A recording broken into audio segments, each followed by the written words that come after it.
Hi all welcome to book owls. നമ്മൾ ഇന്ന് discuss ചെയ്യാൻ പോകുന്നത് ഒരു ബ്രിട്ടീഷ് ഓഥറായ ജോസഫ് കോൺറാഡിൻ്റെ ദ സീക്രട്ട് ഷെയറർ എന്ന് പറയുന്നൊരു ഷോർട്ട് സ്റ്റോറിയാണ്. എന്താണ് ദ സീക്രട്ട് ഷെയറർ? ഓക്കെ, ഇത് 1909 എഴുതപ്പെടുന്നത്. 2 പാർട്സ് ആയിട്ട് ഓഗസ്റ്റിലും സെപ്റ്റംബറിലും ഹാർപ്പേഴ്സ് മാഗസിൻ ഹാർപ്പേഴ്സ് മാഗസിനിൽ ഇത് പബ്ലിഷ് ചെയ്യുന്നുണ്ട്. Later it was included in the short story collection twist land and C in 1912.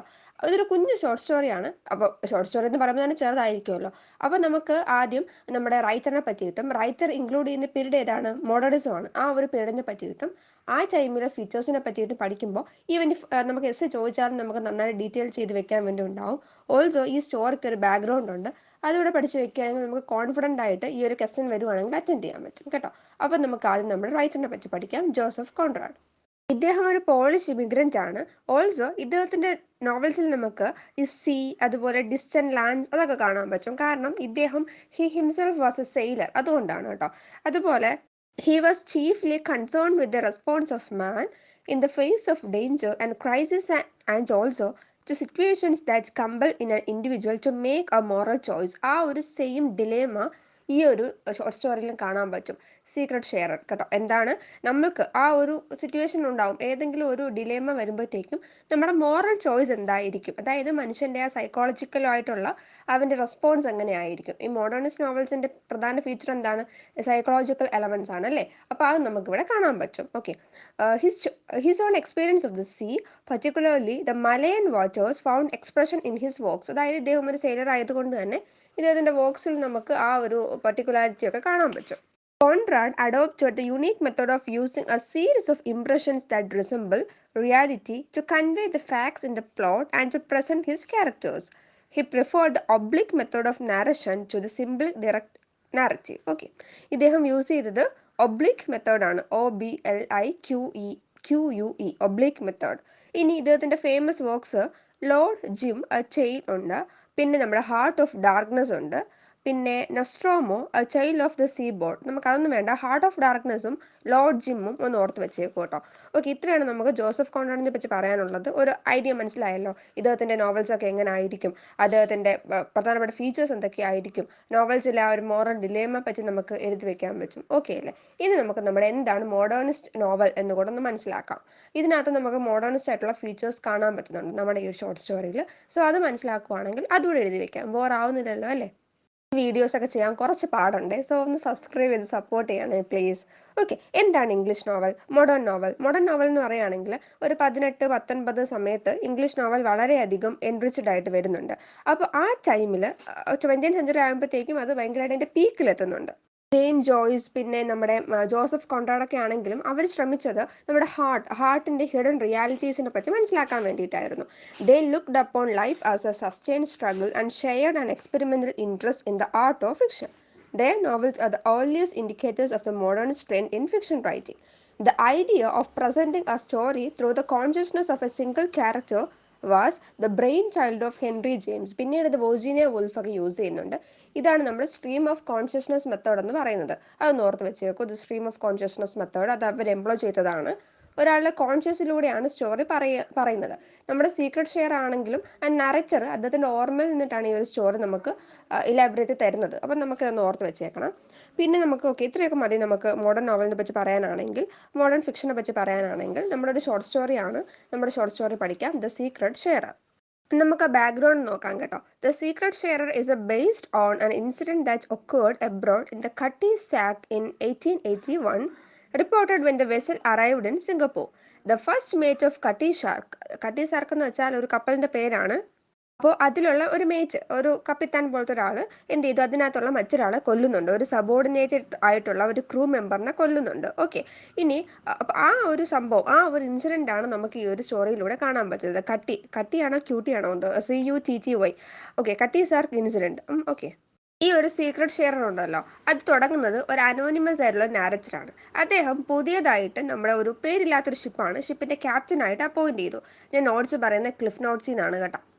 Okay, ഒരു പുതിയ അൺനെയിംഡ് ഷിപ്പിൽ ക്യാപ്റ്റനായിട്ട് വന്നിട്ടുണ്ട്. ഈ ഒരു ഷിപ്പ് എവിടെയാണ് ആങ്കർ ചെയ്ത് ഇരിക്കുന്നതെന്ന് വെച്ചാൽ, അതായത് മറ്റേ എന്താണ് അത് വേണ്ട. ഓക്കെ, അതായത് ഷിപ്പ് എവിടെയാണ് ഒതുക്കിയിട്ടേക്കുന്നത് അങ്ങനെ പറയുകയാണെങ്കിൽ ഗൾഫ് ഓഫ് സിയാം ആണ്. ഗൾഫ് ഓഫ് സിയാം. ഇപ്പോൾ അതിനെ നമ്മൾ ഗൾഫ് ഓഫ് തായ്ലൻഡ് എന്നാണ് അറിയപ്പെടുന്നത്. ഓക്കെ, അപ്പോൾ ഈ ക്യാപ്റ്റൻ പുതിയ ആളാണല്ലേ, അപ്പോൾ അതുകൊണ്ട് തന്നെ അദ്ദേഹത്തിന് ഒരു സ്ട്രേഞ്ച് ഫീലിംഗ് ആണ്. മറ്റ് ക്രൂ മെമ്പേഴ്സിനെ ഒന്നും അധികം ഫെമിലർ അല്ല. സോ അങ്ങനെ കുറച്ച് പ്രശ്നങ്ങളുണ്ട്. അങ്ങനെ അദ്ദേഹത്തിൻ്റെ ഡെക്കിൽ ഭയങ്കര ഒറ്റയ്ക്ക് ഇങ്ങനെ നിൽക്കുകയാണ്. He soaks in the sunset and silence of the sea. He feels like a stranger to his new command, the ship and his crew. അതായത് അദ്ദേഹത്തിൻ്റെ ഷിപ്പിനോടും ക്രൂവിനോടും എല്ലാത്തിനോടും അദ്ദേഹത്തിന് ഒരു സ്ട്രേഞ്ചർ ഫീലിംഗ് ആണ് ഉള്ളത്. Okay, at suppose that night, ആ നൈറ്റിൽ captain ഇതുപോലെ പറയും, ഞാനിപ്പോൾ അടുത്ത് എവിടെയോ ഒരു ഷിപ്പ് കണ്ട പോലെ തോന്നുന്നു, അവിടെ എവിടെയോ ആങ്കർ ചെയ്തിട്ടുണ്ട്, ഞാൻ കണ്ട പോലെ തോന്നുന്നു എന്ന് പറയും.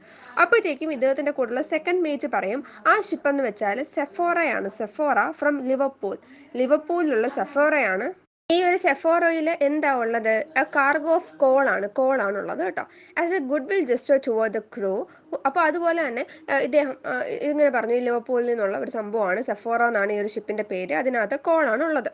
എന്നിട്ട് ക്യാപ്റ്റൻ പറഞ്ഞു, ഓക്കെ, നിങ്ങൾ ക്രൂ മെമ്പേഴ്സ് കുറേ 2 ദിവസമായിട്ട് ഭയങ്കരമായിട്ട് കഷ്ടപ്പെടുവല്ലേ, സോ നിങ്ങൾ ഇന്ന് ലീവ് എടുത്തോ, ഞാൻ 1 മണി വരെ ഞാൻ നോക്കിക്കോളാം എന്ന് പറയുന്നുണ്ട്. പക്ഷേ ഒരു ഷിപ്പിലെ ക്യാപ്റ്റനും അങ്ങനെ ചെയ്യാത്തതാണ്. സോ നമുക്ക് മനസ്സിലാവും ഇദ്ദേഹം കുറച്ചും കൂടെ നല്ലൊരു മനുഷ്യനുണ്ട്, എമ്പത്തറ്റിക് ആയിട്ടുള്ളൊരു ഷിപ്പല്ല, ക്യാപ്റ്റനാണ് നമ്മുടെ നാരച്ചർ. ഓക്കെ, ഇനി ഒരു ആങ്കർ വാച്ച് ഇങ്ങനെ കപ്പലിൽ നിങ്ങൾ നോക്കിക്കൊണ്ടിരിക്കുമ്പോഴത്തേക്കും അദ്ദേഹത്തെ while the hands are asleep, the captain begins to pull in the rope side ladder which was lowered for a tug boat man to come on board and deliver the crew's mail.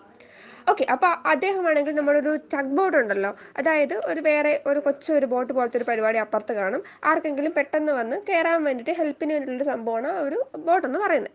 അപ്പോൾ എന്നിട്ട് അദ്ദേഹം ആവശ്യം കഴിഞ്ഞപ്പോൾ ആ ഒരു tug boat അത് തിരിച്ചെടുത്തിടാൻ വേണ്ടി ശ്രമിക്കുമ്പോഴത്തേക്കും ആ ഒരു റോപ്സിൽ അദ്ദേഹത്തിന് ഒരു ജോക്ക് ഫീൽ ചെയ്യുന്നുണ്ട്. അദ്ദേഹം ഇങ്ങനെ സർപ്രൈസ്ഡ് ആവുന്നുണ്ട്, ഇനി ആരാ ഇത് എന്നറിയാൻ വേണ്ടി അദ്ദേഹം ഡെക്കിലേക്ക് പോയിട്ട് അത് ഇൻവെസ്റ്റിഗേറ്റ് ചെയ്യാൻ വേണ്ടി നോക്കുന്നുണ്ട്. പെട്ടെന്ന് ഇദ്ദേഹം ആ ഒരു വാട്ടറിന്റെ പുറത്ത് ഒരു നേക്കൺ മാനെ കാണുന്നുണ്ട്, holding the bottom of the ladder. The man introduce, അപ്പം ഒരു മാനെ കാണുന്നുണ്ട്, അപ്പോൾ അവനിങ്ങനെ മുങ്ങി താഴാൻ വേണ്ടി പോവുകയാണ്. അപ്പം അവനെ രക്ഷപ്പെടുത്തുന്നുണ്ട്. ആരാൻ ചോദിക്കുമ്പോഴത്തേക്കും അവൻ പറയും അവൻ്റെ പേര് ലെഗാട്ട് എന്നാണ്, LEGGATT, ലെഗാട്ട്. ഓൾസോ അദ്ദേഹത്തിന് കുറച്ച് ക്ലോത്ത് ഒക്കെ കൊടുക്കുന്നുണ്ട്, ക്യാപ്റ്റന് കുറച്ച് ക്ലോത്ത് ഒക്കെ കൊടുക്കുന്നുണ്ട്. എന്നിട്ട് ലെഗാട്ട് പറയും എന്തുകൊണ്ടാണ് അവൻ ഈ കടലിൽ ഇങ്ങനെ കിടക്കുന്നതെന്ന് പറയാണ്. അതായത് ഇദ്ദേഹം സെഫോറ, അതായത് നമ്മൾ ഓൾറെഡി കണ്ട ആ ഒരു ഷിപ്പാണ് സെഫോറയിലെ ഒരു ചീഫ് മേറ്റ് ആണ്. And that he accidentally killed an insolent fellow crewman 7 weeks ago. അതായത് 7 ആഴ്ചകൾക്ക് മുന്നേ അദ്ദേഹത്തിൻ്റെ ഒരു സബോർഡിനേറ്റ് അദ്ദേഹം പറയുന്ന ഒന്നും കേട്ടില്ല, ഒരു അഹങ്കാരിയാണ്, ഇൻസോളന്റ് ആണ്. ആ ഒരു ഇൻസോളന്റ് ആയിട്ടുള്ള ഒരു ഫെലോ മെനിനെ ഇദ്ദേഹം കൊല്ലുന്നുണ്ട്. അതുകൊണ്ടാണ് ഇദ്ദേഹത്തെ പണിഷ്മെന്റ് പോലെ കൊല്ലാൻ വേണ്ടി എടുത്ത് കടലിലിട്ടതെന്ന് പറയുന്നു. The captain takes him on to his state room and further learns that Leggatt was kept under arrest in his cabin until he escaped and swam to the rope ladder where the captain discovered him. Okay, എടുത്തെറിഞ്ഞതല്ല, അതായത് നമ്മുടെ ലെഗാട്ടിനെ അറസ്റ്റിലായിരുന്നു. അതായത് അവർക്ക് പ്രത്യേക നിയമങ്ങളാണല്ലോ, അതുകൊണ്ട് തന്നെ കൂടെയുള്ള ആളെ കൊന്നതുകൊണ്ട് ഇയാളെ കുറച്ച് നാൾ അറസ്റ്റിലായിരുന്നു. അവിടുന്ന് ഇദ്ദേഹം എങ്ങനെയോ എസ്കേപ്പ് ചെയ്തിട്ട് നീന്തി വന്നതാണ്. അങ്ങനെയാണ് ക്യാപ്റ്റൻ കാണുന്നതെന്ന് പറയുന്നുണ്ട്. അങ്ങനെ ഇദ്ദേഹം മനഃപൂർവ്വം ഇദ്ദേഹത്തിൻ്റെ ക്ലോത്ത് ഒക്കെ മുക്കി കളഞ്ഞതാണ്. എന്തെന്ന് വെച്ചാൽ അദ്ദേഹം സൂയിസൈഡ് ചെയ്തതാണ്, മുങ്ങി മരിച്ചതാണെന്ന് ആൾക്കാർ കരുതിക്കോട്ടെ, സഫോറയിലെ ക്രൂ മെമ്പേഴ്സ് കരുതിക്കോട്ടെ എന്ന് കരുതിയിട്ടാണ് ഇദ്ദേഹം ഈ ഒരു ക്ലോത്ത് എടുത്ത് കളഞ്ഞതെന്ന് പറയുന്നു. ഓക്കെ, അപ്പോഴത്തേക്കും എന്താണ് ക്യാപ്റ്റന് ഒരു ഡിലേമ, ഒരു മോറൽ ചോയ്സ് അവിടെ ഉണ്ടാവുന്നുണ്ട്. അവനെ ഹെൽപ്പ് ചെയ്യണോ, ഒരാളെ കൊന്നിട്ട് വന്നതല്ലേ. ഓൾസോ കൊന്നതെന്ന് വെച്ചാൽ അദ്ദേഹം ഭയങ്കര ഇൻസോളൻ്റ് ആയിരുന്നു ഈ മരിച്ചയാളെന്ന് പറഞ്ഞാൽ. അപ്പം എന്താണ് ഇദ്ദേഹം തന്നെ പറയുന്നത്, കയ്യിലിരിപ്പ് കാരണം അറിയാതെ ആക്സിഡൻ്റലി പറ്റിയതാണ്, മനഃപൂർവ്വം അല്ല, എനിക്ക് അയാളുടെ ഇഷ്ടമല്ലായിരുന്നു, പക്ഷെ അറിയാതെ പറ്റിപ്പോയതാണെന്നൊക്കെ പറയുന്നുണ്ട്. അപ്പോൾ ഈ ക്യാപ്റ്റനൊരു മോറൽ ചോയ്സ് വരുന്നുണ്ട്, അവനെ ചൂസ് ചെയ്യണോ. അപ്പം നമുക്ക് ആ ഒരു സൈക്കോളജിക്കലി ഉള്ള ആ ഒരു എലമെൻറ്റ് നമുക്ക് അവിടെ എഴുതാൻ പറ്റും. The captain feels an unexplainable affinity to Leggett, often referring to him as my double or second self. അതായത് ഈ ക്യാപ്റ്റന് നമ്മുടെ ലെഗാട്ടിനെ ഈ ക്യാപ്റ്റൻ്റെ ഒരു ഓൾട്ടർ ഈഗോ പോലെ ഫീൽ ചെയ്യുന്നുണ്ട്. കാരണം ഈ ഒരു സെയിം ആള്, നമ്മുടെ ലെഗാട്ട് എന്ന് പറഞ്ഞാൽ ആ കപ്പലിൽ ഒരു സ്ട്രേഞ്ചർ ആയിരുന്നു, അല്ലെങ്കിൽ ആ ഒരു എലോൺ ഫീലിംഗ് ആയിരുന്നു. ആ ഒരു സെയിം അവസ്ഥ ഇവിടെ ക്യാപ്റ്റനും ഉള്ളതുകൊണ്ട് ക്യാപ്റ്റനെ പോലെ തന്നെ ഇദ്ദേഹത്തിന് തോന്നി.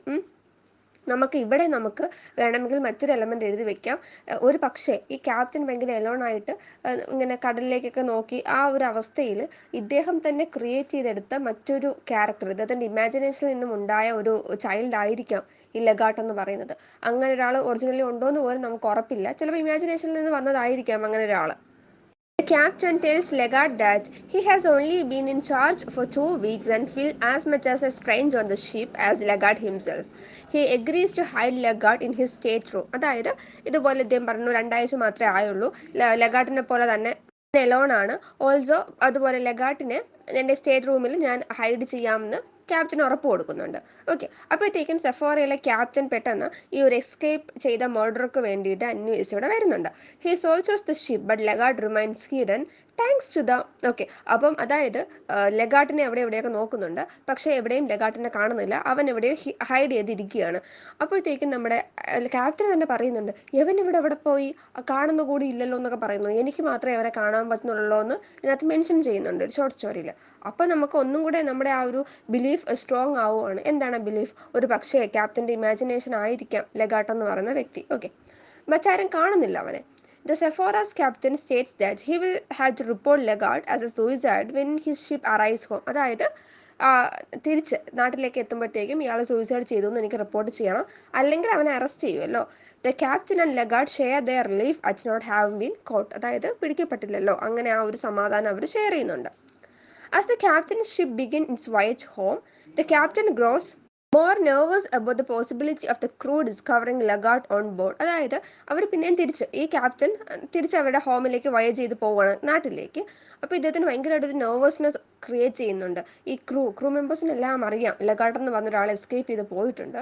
സോ ഇനി നമ്മുടെ കപ്പലിലെങ്ങാനും ഈ ഒരാളെ വെച്ച് കണ്ടുപിടിച്ചാൽ നമ്മുടെ ക്യാപ്റ്റൻ്റെ മുഖം എങ്ങനെ ആയിരിക്കും അവർ കാണുന്നത്?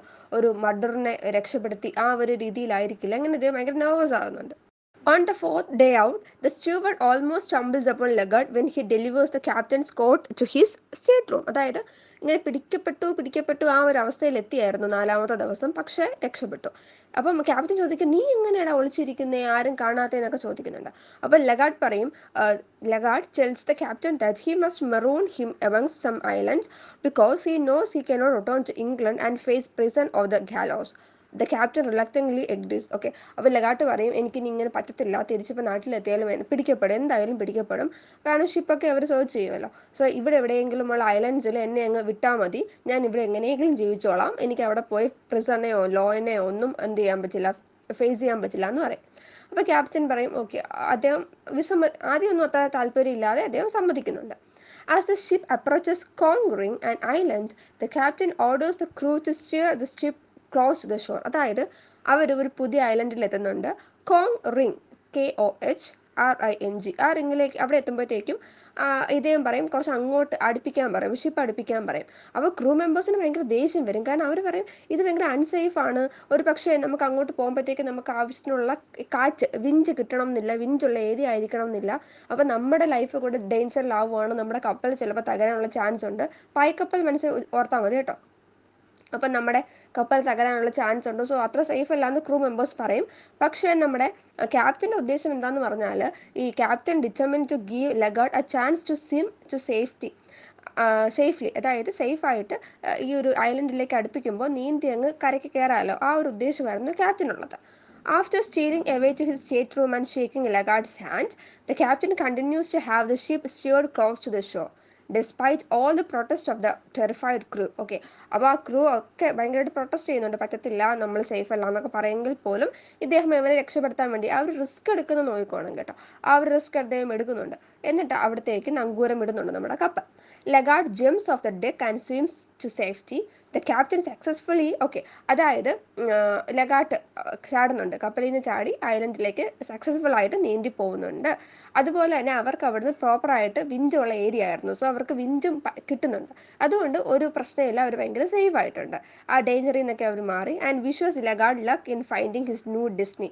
അതായത് ലെഗാർട്ടിന് ലാസ്റ്റായിട്ട് ഇതുപോലെ വിഷ് ചെയ്യുന്നുണ്ട്, നീ പുതിയ ഒരു ഡിസ്നി കണ്ടുപിടിക്കുക എന്ന് പറഞ്ഞിട്ടാണ് അവന് പറഞ്ഞയക്കുന്നത്. ഇത്രയേ ഉള്ളൂ നമ്മുടെ സ്റ്റോറി എന്ന് പറയുന്നത്. നമുക്കിതിനകത്ത് പ്രധാനമായിട്ടും ആ ഒരു മോറൽ ഡിലേമയാണ് കാണാൻ പറ്റുന്നത്. ഓൾസോ സൈക്കോളജിക്കൽ എലമെന്റ്സ് കാണാൻ പറ്റും. ഈവൻ ഇഫ് നമ്മളിപ്പോൾ പറയുന്നുണ്ട് ലെഗാട്ട് സെഫോറയിലെ ഒരു ക്രൂ ആണ് എന്നൊക്കെ പറയുമെങ്കിൽ പോലും അയാളെ ഒരു അറിവില്ല അല്ലേ, അയാളെ കണ്ടതായിട്ട് പോലും ഈ ഷിപ്പിൽ ആരും പറയുന്നില്ല. അതുകൊണ്ട് തന്നെ ഒരു പക്ഷേ ഇദ്ദേഹത്തിൻ്റെ ഇമാജിനേഷനിൽ തന്നെ ഉണ്ടായ ഒരാളാണോ ലെഗാട്ടെന്ന് നമുക്ക് സ്റ്റിൽ ഡൗട്ടുണ്ട്. അത്രയും ഏകാന്തതയിലും ഇതുപോലെ സോളിറ്റ്യൂഡിലും അതുപോലെ എന്താണ് ഭയങ്കര എലോൺ ആയിട്ടൊക്കെ നിൽക്കുന്ന ടൈമിൽ അദ്ദേഹം തന്നെ ക്രിയേറ്റ് ചെയ്ത മറ്റൊരു ഓൾട്ടർ ഈഗോ ആണോ ലെഗാട്ടെന്ന് നമുക്ക് തോന്നും. കാരണം നീ എൻ്റെ അതർ സൈഡ് ആണെന്നൊക്കെ ഇദ്ദേഹം പറയുന്നുണ്ട് കേട്ടോ. അപ്പോൾ ചിലപ്പോൾ ഒരു പക്ഷേ അങ്ങനെ ആയേക്കാം. ഇനി നമുക്ക് നമ്മുടെ തീംസ് നോക്കാം. തീംസും അല്ലെങ്കിൽ സിമ്പിൾസ് ഉണ്ടെങ്കിൽ അതൊക്കെ നോക്കാം. The main theme of the story is isolation. Isolation. The sea captain is particular feels alone and alienated in the middle of a far away body of water in a crew he barely knows. He eventually internalizes this physical sense of loneliness when the captain befriends an escaped fugitive called the Legat. ലെഗറ്റ് വരുമ്പോഴാണ് അദ്ദേഹത്തിൻ്റെ isolation ഒരു സമാധാനം കിട്ടുന്നത്. അതുകൊണ്ട് തന്നെയാണ് അദ്ദേഹം ആ ഒരു മർഡറിനെ എസ്കേപ്പ് ചെയ്യാനും സമ്മതിക്കുന്നത്. അപ്പം നമുക്ക് ഏറ്റവും ആവശ്യം എന്ന് പറഞ്ഞാൽ ആ ഒരു മനസ്സമാധാനമാണ്. അത് നമുക്കിവിടെ വേണമെങ്കിൽ കാണാൻ പറ്റും. അല്ലെങ്കിൽ ഒറ്റപ്പെടാതിരിക്കുക ആ ഒരു അവസ്ഥയാണ്. The captain struggles to differentiate between himself and Lagat, which forces him to question his own identity and sanity. By the end of the story, the reader is left to wonder if Lagat was a figment of the captain's imagination. എന്നിട്ട് നമുക്ക് finally ഇങ്ങനെ കൂടെ എഴുതി വെക്കാം. The secret sharer is a classic example of Conrad's obsession with mankind's internal and external conflict. ഇത്രയേ ഉള്ളൂ. നമ്മുടെ മനുഷ്യന്മാരുടെ കോൺഫ്ലിക്റ്റുകളെ പറ്റിയിട്ടാണ് സംസാരിക്കുന്നത്. Internal conflict, also external conflict. ഇത്രയാണ് നമ്മുടെ സ്റ്റോറി. മനസ്സിലായിക്കണമെന്ന് വിചാരിക്കുവാണ്. Thank you for watching.